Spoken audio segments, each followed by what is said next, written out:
Welcome to another Genshin Impact video. Today I'm gonna try out Alyosha, our newest 4-star who we get for free during the Snezhnaya Archon quest, and he is apparently a stellar conduct support. And yeah, the stellar reactions are of course a new big thing that most 5-stars in this update cycle are gonna revolve around, so it's really nice to have a 4-star support for one of these reactions. And yeah, I'm excited to see if he can keep up with some of the other supports like Qiqi, for example. I've seen a lot of people talk about that, about, Alyosha not being worth building because Qiqi already does what he does. But yeah, I think that he is probably still gonna be viable. And today I'm gonna test him to see if that is actually true. But yeah, let's first take a look at his build. So my Alyosha is still level 80. I wasn't able to get him to level 90 yet because I focused on Odette first, and I'm going on vacation soon, so yeah, I didn't have the time to get him all the way to level 90. But level 80 should be fine. He already has 1800 attack, which for 4-star at level 80 is actually not bad. And he also has a little bit of crit rate and crit damage, though he's not really here to do damage. He's mainly a support. I gave him a lot of energy recharge, so he hopefully gets his burst every rotation, so we can always activate the Hunter's Mark for his attack buff. And yeah, the reason why I gave him a bit of crit rate, he actually has a crit rate circlet, is that I'm using the Favonius Lance, so it doesn't hurt to crit every once in a while to get some energy particles. And the artifacts I'm using is the new set, Heart of the Furnace. Now these artifacts are not great, I've only farmed this domain a little bit, just so I could at least give him something. But yeah, mainly focused of course on ER and crit rate. As you can see, also a bit of attack, with an energy recharge Sands, an attack goblet, and a crit rate circlet, which is our off piece. And even though these artifacts aren't great, it still should work fine, this build, since the main thing we want is the 4-piece set effect here, since that buffs stellar reactions by a lot, 50% here. That is a pretty nice buff. Then as for constellations, he's currently C0, but I do have his C1. I got one Alyosha by rolling for Odette, so we could activate this later on, but all this does is give him some more energy, and with the 242 energy recharge we already have here, I'm not sure if I actually need that. But if it turns out that we are struggling with energy, then I'm gonna activate the constellation later on, but probably this is just gonna be a Z0 showcase. And yeah, the talents are at level 2, 8, and 7. The normal attacks don't really matter. The skill is the most important, since this is where his attack buff is. It's 19.1 at level 8, so yeah, almost a noblesse or tenacity buff, but not quite there. And then the burst just does a bit of damage, so it's actually not important that you level this up, but if you want him to do a little bit more damage at least, then yeah, you can level it. He also does a bit of healing here with this passive, but that's just a flat 120%. You can't level this up. Should be pretty decent healing though, because 120% of the 1800 we have, that's over 2000. So yeah, depending on how fast Tugarin attacks, Tugarin is the dog by the way, he's really cute, this could be pretty good healing. Is it gonna be on par with Qiqi? Probably not, but it's still probably gonna be enough to at least keep the team alive. And then of course one other really important thing here is this, that when he is in the Radiance Stellar Conduct state, then he doesn't just increase attack, but also Stellar Conduct reaction damage by 20%. So it's pretty much a 20% attack buff and a 20% Stellar Conduct buff that he gives. And that is actually slightly less than the 50% Stellar Conduct buff that Qiqi gives. But if we factor in the artifact sets, my Qiqi is currently using Tenacity, so she gets the 20% attack from there. But he, of course, like I already said, gets the 50% from the Furnace. So that means in total, both of them give 20% attack, but Qiqi only gives 50% Stellar Conduct damage, while he gives 70% Stellar Conduct damage. So on paper, he actually does more than Qiqi. Now, of course, this only works because my Odette isn't on Furnace yet, since my Furnace pieces aren't nearly good enough to replace the 2-piece combination of attack pieces I have here. I mean, just look at this. I don't have any Furnace artifacts that are even close to something like this, so I'm keeping her on that for now. If my Odette were built with Furnace, which is the goal eventually, then Alyosha would kinda not do anything here if he's played in the same team as her, because this set does not stack. And then Qiqi would do more. But yeah, on paper right now, he should be slightly better than Qiqi. It would be different with a C6 Qiqi, but my Qiqi is only C3.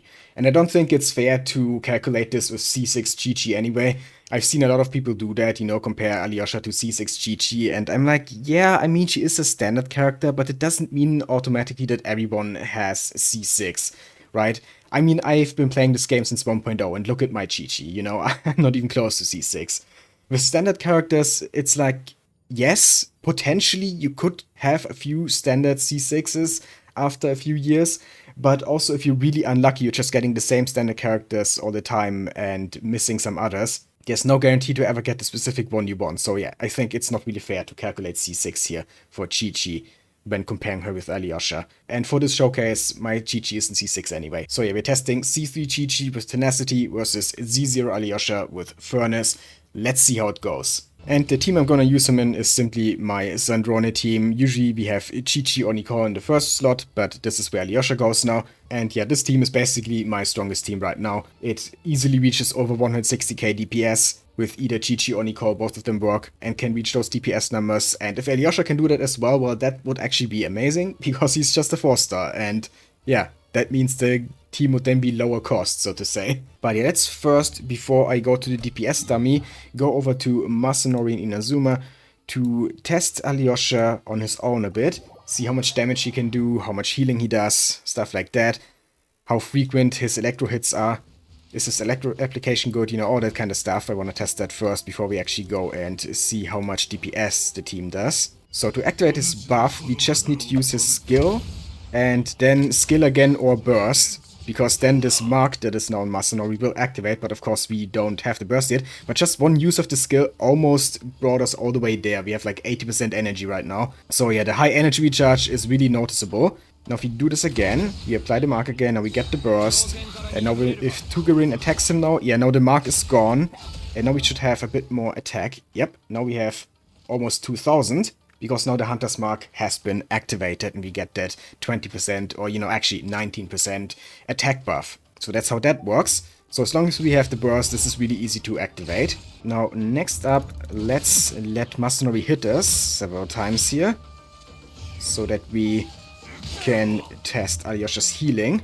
Okay, get the burst. And now Tugarin, every time he attacks, should heal. Okay, 2300.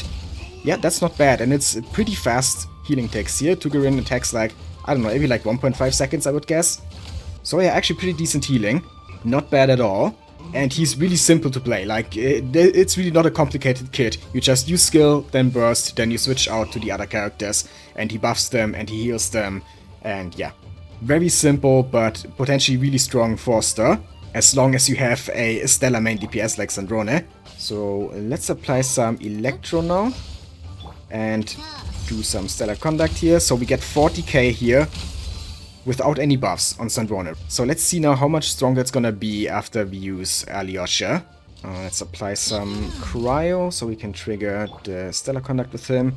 And then we do this, use the burst, and then...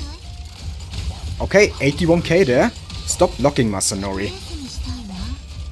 89. Okay, yeah, I mean, it more than doubled. Just from Alyosha, Zandrone did more than double the stellar conduct damage. So we can see that it's actually a significant buff. And that is actually really good, yeah.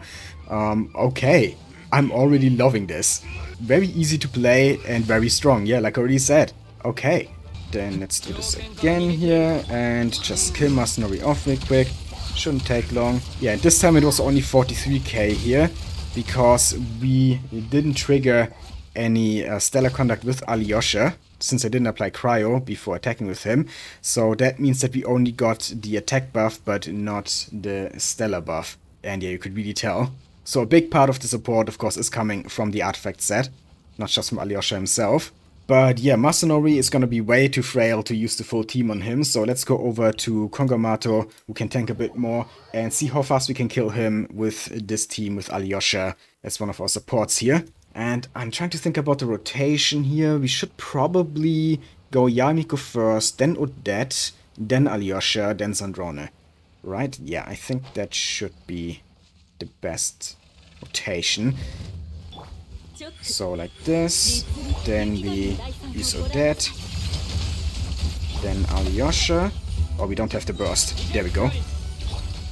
And then Zandrone should do big damage. Oh, got hit there. Let's see how much the burst does. Okay, 673k. That's actually about on par with what Qiqi does, if I remember correctly from my Odette showcase. We did get also around like 680k from the burst. So needless to say, Alyosha definitely is making a difference here. And just to see how much of a difference, I'm just gonna fight him now with only the other 3 characters, no Alyosha. Let's see how much damage our Snezhnaya is doing here.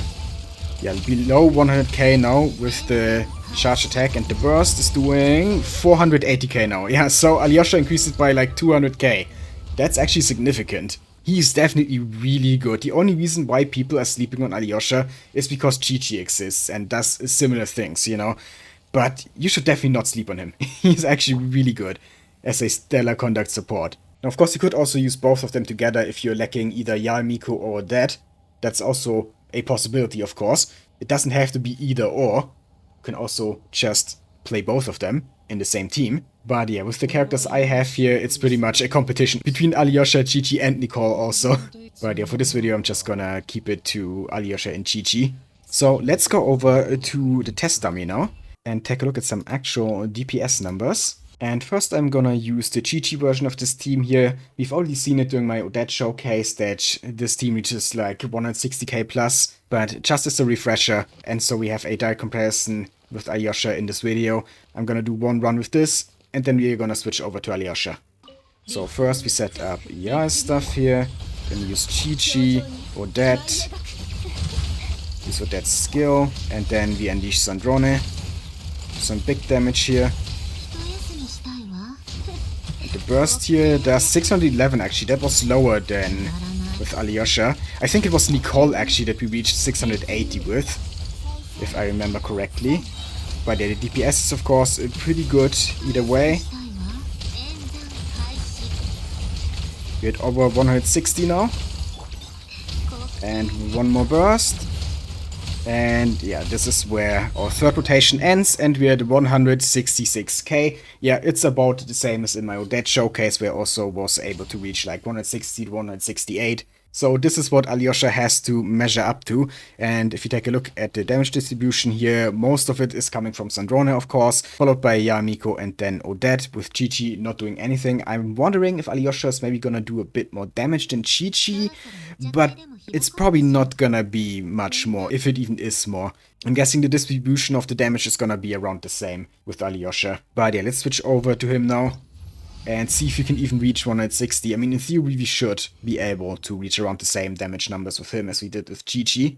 But theory is one thing, practice another. Okay, let's do this. Set up Yar, then Odette, then Alyosha, and we unleash Snezhnaya.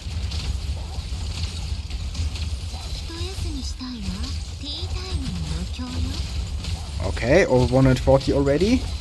Second rotation now. Okay, we did get Alyosha's burst here. Perfect, so we do have enough energy recharge, it seems. No need for the C1. Second burst. Yeah, really good damage. Definitely on par with Qiqi so far. And again, no trouble getting the burst back for the third rotation. Yeah, he just works really well on this team. I am really happy with this so far.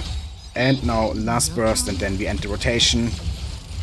And yeah, I mean, well, 168, that's actually more than Qiqi. That's around the same as in my Odette showcase. I was able to get a 168k run there with Qiqi as well. But it is 2000 more than our previous run in this video, at least. But yeah, let's actually look at the distribution. Is it different? Okay, Alyosha is actually doing 2%. That's 1% more than Qiqi. So he's also doing a bit more damage, I guess. But yeah, other than that, it's pretty much the same.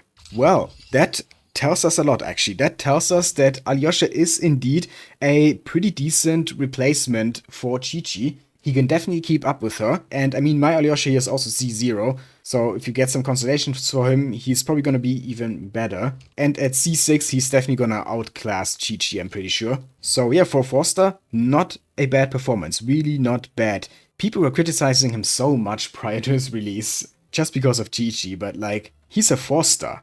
And he is doing a lot for this team and really keeping up with Qiqi. Now again, it would be different if my Odette were on Furnace already, because then I would have to play him on like, I don't know, Noblesse. And then he would do a lot less here, for sure. But the team overall would still be at around the same DPS, I'm guessing, or maybe a little bit more with Odette on Furnace. It would just be that some of the support would be just shifted from Alyosha to Odette.